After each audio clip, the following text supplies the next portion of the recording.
Olá, digníssimos! Sejam muito bem-vindos ao canal Conservadores. O tema de hoje é Deus, o Bom Pastor. Roda a vinheta!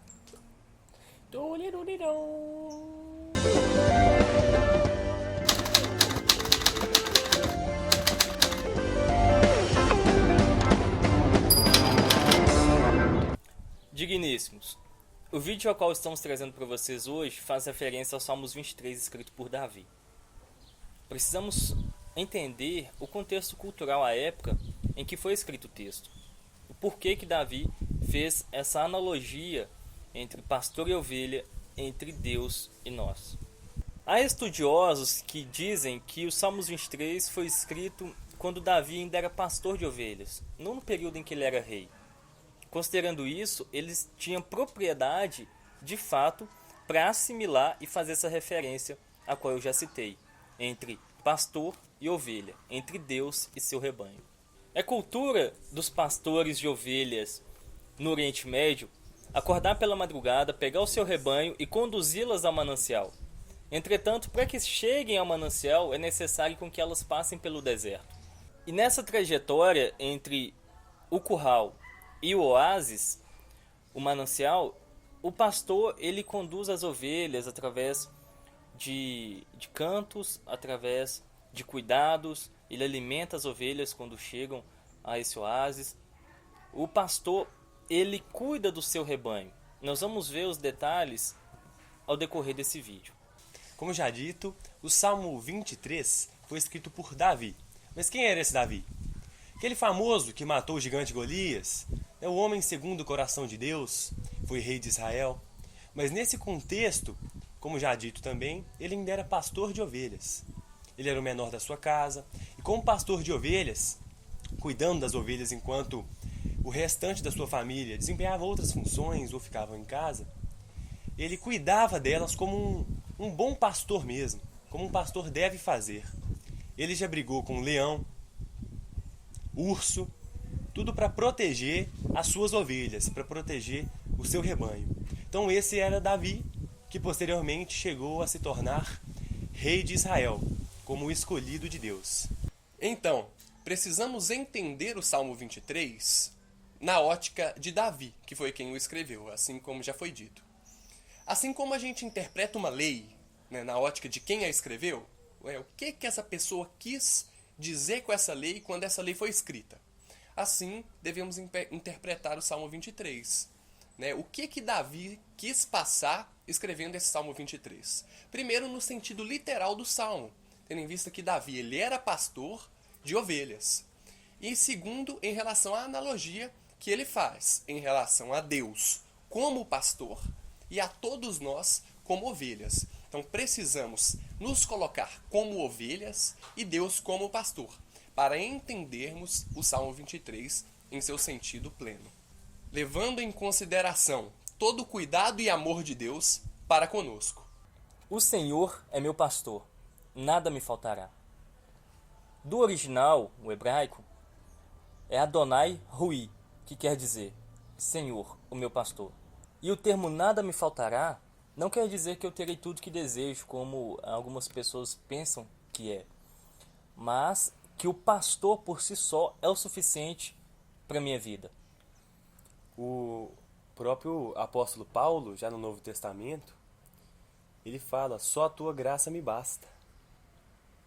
E é justamente isso. O que é necessário, né, para um cristão que crê na vida eterna é justamente apenas a graça de Deus. Né? Deveria ser também para nós. A graça de Deus deveria bastar para nós. Né? Tem a figura também até de uma música sobre o Salmo 23, do projeto Sola, e eu até indico que todos vocês escutem todas as músicas do projeto Sola, só digitar mesmo no YouTube, nos lugares. É sensacional, as letras, tudo muito bom.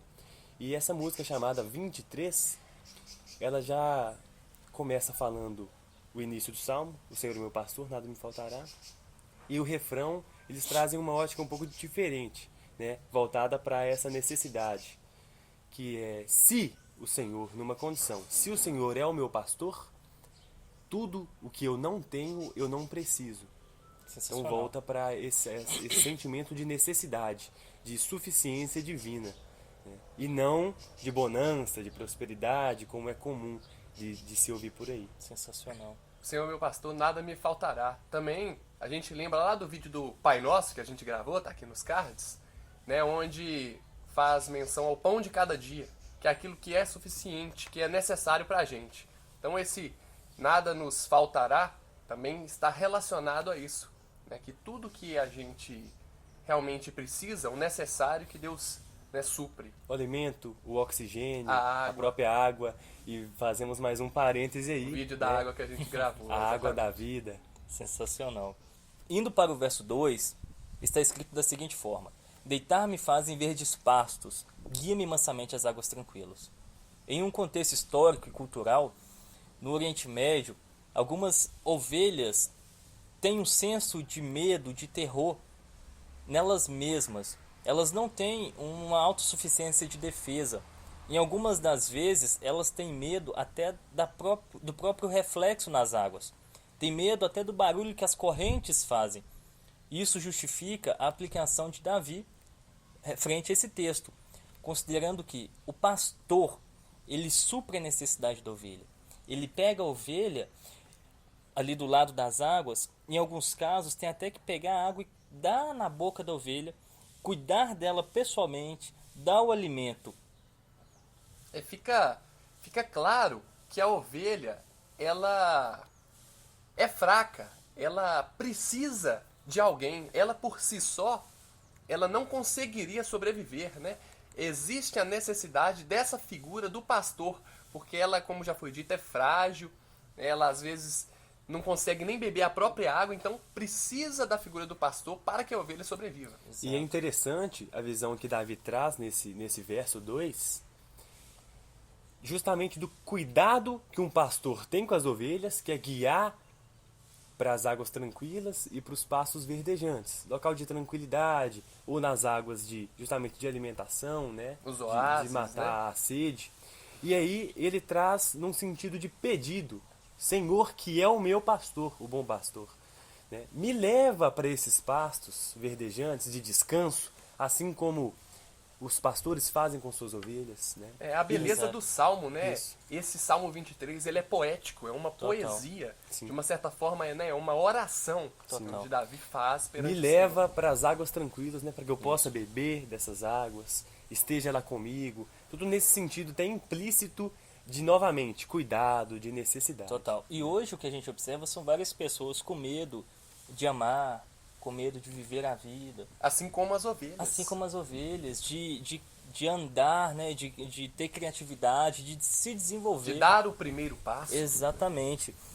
São ovelhas sedentas e medrosas que precisam de um bom pastor para conduzir aos pastos verdejantes. É lindo essa dependência do Salmo 23 das ovelhas em relação ao pastor, ou seja, nossa dependência em relação ao Exatamente. Senhor dos Exércitos. E nós, como ovelhas, precisamos ser conduzidos cotidianamente pelo bom pastor aos pastos verdejantes. Quantas vezes, cara, nossas almas estão aflitas e nós temos a necessidade de que o bom pastor venha e refrigere a nossa alma.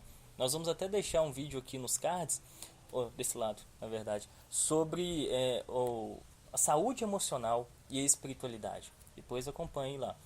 E aproveitando que você chegou até aqui, já deixe o seu gostei no nosso vídeo, se inscreva no nosso canal e não esquece de compartilhar. Se estiver gostando, né? Deixa seu feedback pra gente, porque é muito importante saber e sentir essa conexão que nós temos como preletores, né? E em relação a vocês. Somos ovelhas. Exatamente. Já no verso 3, a segunda parte, guie-me pelas veredas da justiça. É um pedido de Davi até assim, um pouco diferente, né? Guia-me pelas veredas da justiça, faz justiça com o que deve ser feito, me conduza no caminho certo. Isso, justamente.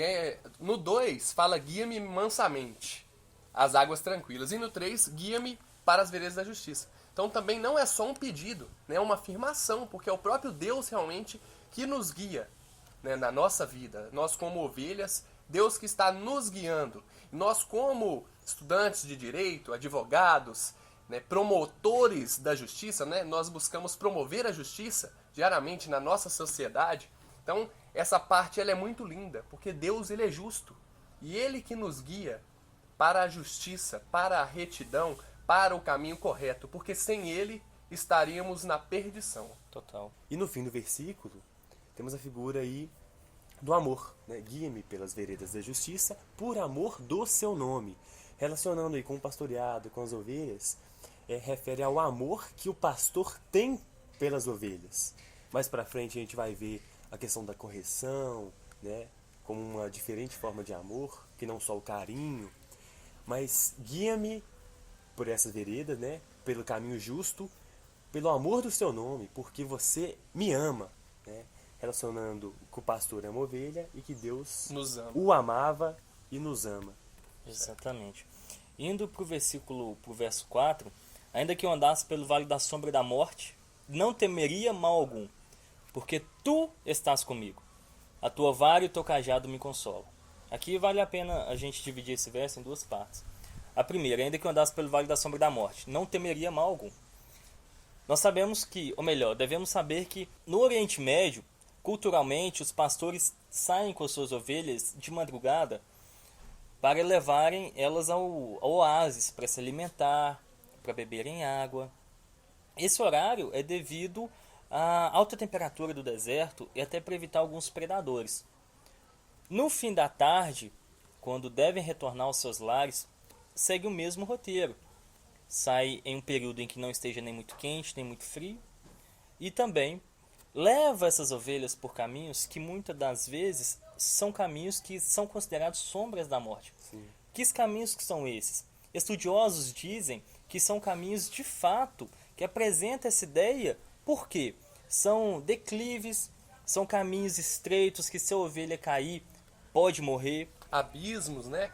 Realmente vale da sombra da morte no sentido literal. Isso. Exato. Em condições demográficas do local, né, de deserto, áreas desérticas, temos esses canyons, né, esses pequenos canyons onde Traz perigo realmente isso. para a E o passagem pastor das ovelhas. tem que passar por lá com as ovelhas e tem perigos de animais predadores, de elas escorregarem no cantinho e cair, né? Tem todo esse perigo. E considerando isso, o que os pastores fizeram?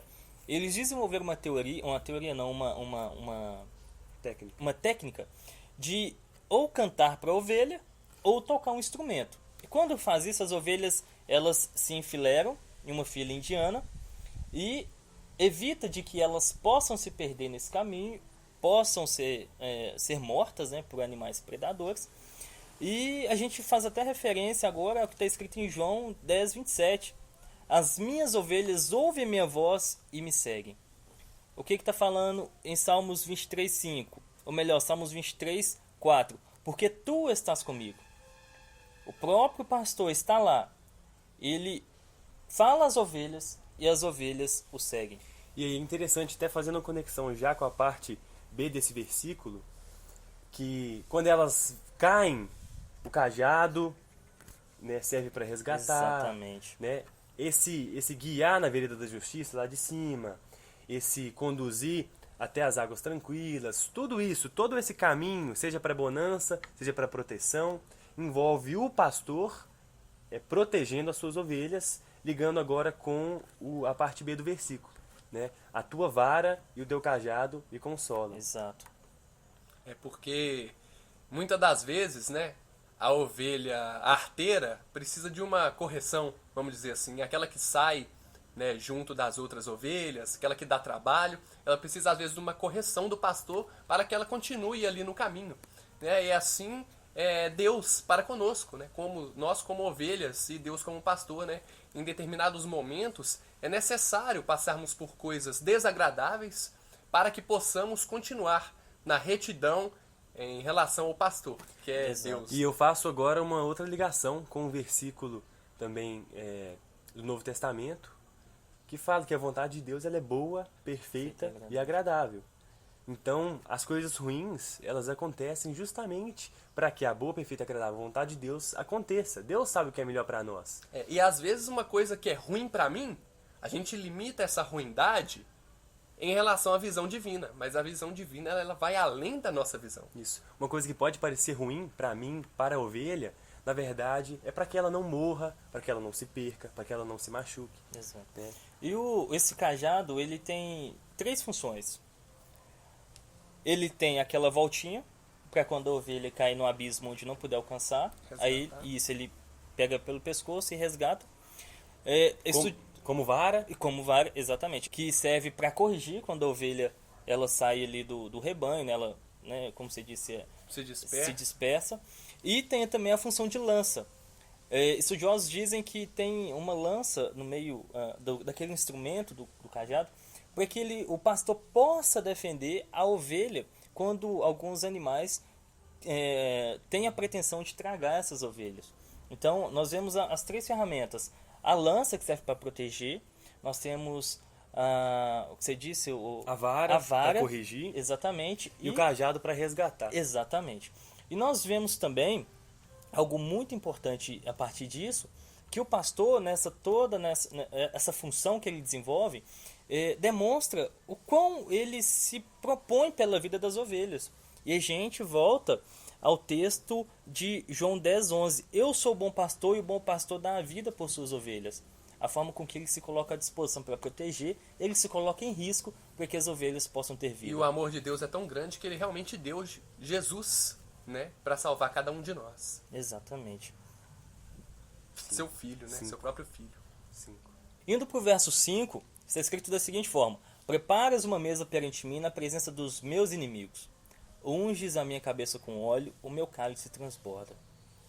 Fica até um pouco de dúvida. Prepares uma mesa perante mim na presença dos meus inimigos. Só que a gente esquece que essa analogia tem que ser feita em relação ao pastor com suas ovelhas. Isso. Então o que é uma mesa perante os inimigos das ovelhas? Pode parecer que é aquela questão do sabor de mel, da vitória, de me colocar no palanque para os meus inimigos me enxergarem como vitorioso. Mas essa interpretação é muito equivocada. Equivocada. Como William disse, temos que interpretar esse versículo também com base no contexto de analogia ao pastoreado. Né? O que seria o pastor preparar uma mesa perante as ovelhas na presença dos inimigos? Essa mesa, acho que ela pode remeter justamente à calma, né? Segurança, como a gente está aqui sentado nessa mesa. A gente está tranquilo. Tranquilo, protegido, né? Exato. Pelo pastor, protegido. Então, preparar uma mesa, acho que seria isso. As ovelhas estarem em calma, protegidas, mesmo ambiente, na mesmo presença espaço. dos inimigos. Exatamente. Mesmo perante os inimigos das ovelhas, os lobos, enfim, as ovelhas estão protegidas lá, tranquilas, porque Deus, o pastor, as protege. Exatamente. É lindo imaginar, a gente fica tranquilo, a O gente cuidado fica em de paz. Deus, né? Lá no Salmo 91, 1000 cairão do meu lado, 10.000 à tua direita, e não serás atingido. Exatamente, é sensacional, a gente fica maravilhado, né? É muito bom. Indo um pouco mais para frente desse versículo, em relação ao óleo. Unge-me com óleo, a minha cabeça com óleo e meu cálice transborda. Isso também significa proteção, cuidado, né? E como você diz, há estudiosos que remetem esse óleo a quando a ovelha está numa situação degradante em relação à sua lã, com carrapicho, muita coisa agarrada, quando ela vai, né, para esses caminhos tortuosos, foge, e aí ela volta, tá toda esfolada. E para retirar essas coisas da lã, que é muito grosso, né, aquele é muito espesso, o óleo serve para isso, para Deslizar, isso, para deixar a coisa mais lisa, para realmente limpar, tirar todos esses objetos. escorrer a sujeira da lã. Isso remete aí ao cuidado do pastor para com as suas ovelhas. Exatamente. Já o verso 6 está da seguinte forma: Certamente que a bondade e a misericórdia me seguirão todos os dias da minha vida, e habitarei na casa do Senhor por longos dias. Isso é quase que uma conclusão de todo esse contexto. Após passar por um ambiente tranquilo, ou melhor, de estar num ambiente tranquilo, de andar por um caminho livre da morte, por ser conduzido por Cristo nas veredas da justiça. O cuidado do pastor para com as suas ovelhas, o cuidado de Deus para conosco. Davi, ele está só falando aí o seguinte: eu certamente, né, eu tenho certeza, plena convicção de que tudo vai dar certo, né, que o pastor vai cuidar de mim, que a misericórdia dele vai ser comigo. É a confiança e a gratidão. Extrema e a gratidão. Exatamente. Deus é maravilhoso. Então, o que nós podemos tirar uma lição de hoje, né? Que ter um pastor, ser conduzido por Deus é maravilhoso. Por mais que nessa trajetória a gente passe por desertos, mas é bom sabermos que no fim vai ter um oásis. A vontade de Deus é perfeita, né? E é bom só abrir um parêntese. Quando a gente fala pastor, a gente está falando justamente do bom pastor, do próprio Deus, do próprio Jesus Cristo. Ou então, de uma forma literal, do pastor de ovelhas. A gente não está falando aqui da figura contemporânea cristã, né, do pastor de igrejas como líder religioso. Não é isso que a gente está falando, né? É realmente o bom pastor, o Deus, né? Exatamente. E por mais que às vezes a gente sofra correções, saia ferido dessa caminhada, por mais que às vezes nós nos percamos, nós sempre temos a esperança que moraremos em um oásis celestial e que será para sempre junto ao melhor pastor de todos, o bom pastor, o Senhor nosso Deus. Graças a Deus. Digníssimos, esse foi o vídeo de hoje. Já, mais uma vez, se você não está inscrito, inscreva-se no nosso canal e curta o nosso vídeo. Né? Ative também o sino das notificações, que é para você receber sempre que um vídeo novo for postado. Né? Siga também nossa página no Instagram, @canal Conservadores, porque as prévias de todos os vídeos são postadas lá também. Né? E acompanhe assim, a gente nas redes sociais, participe conosco, dê sugestão de tema, se envolva com a gente, é um prazer ter vocês conosco e é um prazer compartilhar informação. Da mesma forma que a gente aqui na maioria das vezes manda informação, também queremos receber. Então, se una conosco, faça parte não só desse canal, mas desse projeto. O Canal Conservadores é um projeto de busca pelo conhecimento, de união. Precisamos nos unir para alcançarmos essa independência intelectual. Né? Vamos ser idealistas sim, de um mundo melhor. Exatamente. Então vem junto com o Canal Conservadores nessa luta. Nessa caminhada. Muito obrigado por ter nos acompanhado até aqui e até breve.